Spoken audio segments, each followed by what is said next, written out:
ముఖ్యంగా ఇటీవల కాలంలో తాడేపల్లి గూడెం పట్టణము బాగా అభివృద్ధి చెందడంతో రకరకాల ప్రాంతాల నుంచి అలాగే ఇతర జిల్లాల నుంచి ఇతర రాష్ట్రాల నుంచి కూడా అందరూ వ్యక్తులు వచ్చి ఇక్కడ నివాసం అనేది ఉండడం జరుగుతుంది.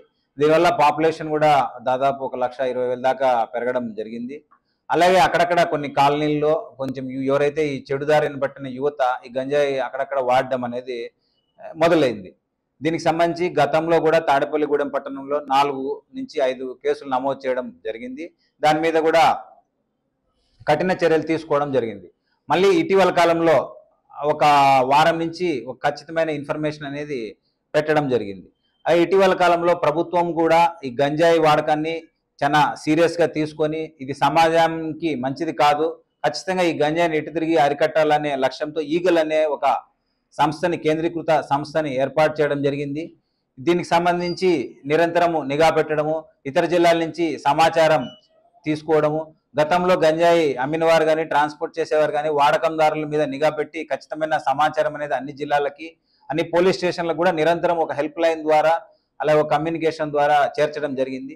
అలాగే దీని ఆధారంగానే అలాగే మీడియా వాళ్ళు ఇచ్చిన సమాచారం అలాగే ప్రజలతో దాదాపు ఈ రకరకాల సచివాలయాలు, సెక్రటరీ, గ్రామ సంస్థలు, ఇలాగే వివిధ వ్యక్తులు, రిటైర్ అయిన పోలీస్ అధికారులు వీళ్ళందరి నుంచి కూడా సమాచారాన్ని సేకరించి ఈ తాడేపల్లిగూడెం పట్టణంలో 9వ తారీఖు మధ్యాహ్నము రైల్వే స్టేషన్ సమీపంలో 13.288 కేజీల ఈ గంజాయి అనేది సీజ్ చేయడం జరిగింది.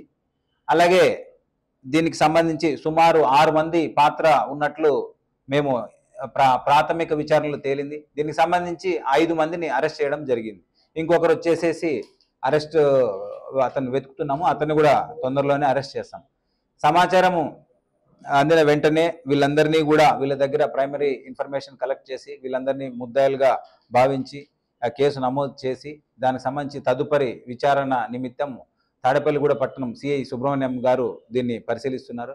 అలాగే గంజాయికి సంబంధించి పశ్చిమ గోదావరి జిల్లా ఎస్పీ గారు ఇచ్చిన ఆదేశాల మేరకు ప్రత్యేక టీంలు ఏర్పాటు చేయడం జరిగింది. అలాగే నిరంతరము ఈ మహిళలు అలాగే పిల్లలకు సంబంధించి కూడా సపరేట్ టీమ్స్ ఏర్పాటు చేయడం జరిగింది. దీనికి సంబంధించి సపరేట్ గంజాయి బీట్ అనేది రాత్రి సమయంలో వీళ్ళు కూడా తిరుగుతూ అక్కడి నుంచి ప్రజల దగ్గర నుంచి లేదా అనుమానాస్పదంగా ఎవరైనా వ్యక్తులు తిరుగుతున్నట్లయితే వాళ్ళని స్టేషన్ తెచ్చి కూడా విచారించడం జరిగింది. సుమారు ఈ నెలలో అయితే జనవరి నెలలో అయితే 400 వ్యక్తుల దాకా ఈ రాత్రిపూట తిరిగే వ్యక్తుల్ని వాళ్ళ బైక్స్తో పాటు తెచ్చి తర్వాత రికార్డులు పరిశీలించి వారిని ఎవరైతే అనుమానం ఉన్నారో వాళ్ళని ప్రశ్నించడము, అలాగే ఏమైనా నేరాల్లో వాళ్ళ పాత్ర ఉన్నట్లయితే వాళ్ళని కూడా విచారించడం జరిగింది. కాబట్టి ఎవరు కూడా రాత్రిపూట అనవసరంగా తిరగొద్దండి. ఖచ్చితమైన పని లేదా దానికి సంబంధించిన ఆధారాలతో మాత్రమే మీరు ఈ గూడెం పట్టణ ప్రాంతాల్లో తిరగండి. అలాగే ఏదైనా మీ దృష్టికి ఎవరైనా చెడుదారి పట్టిన యువత కానీ లేదా గంజాయి వాడేవాళ్ళు కానీ ఎవరైనా మీ దృష్టికి వచ్చినట్లయితే మాకు ఖచ్చితంగా మరిన్ని వీడియోస్ కోసం ఛానల్ ని సబ్స్క్రైబ్ చేయండి. లేటెస్ట్ అప్డేట్స్ కోసం వాట్సాప్ ఛానల్ ని ఫాలో అవ్వండి. ఆ లింక్ డిస్క్రిప్షన్ లో ఉంది.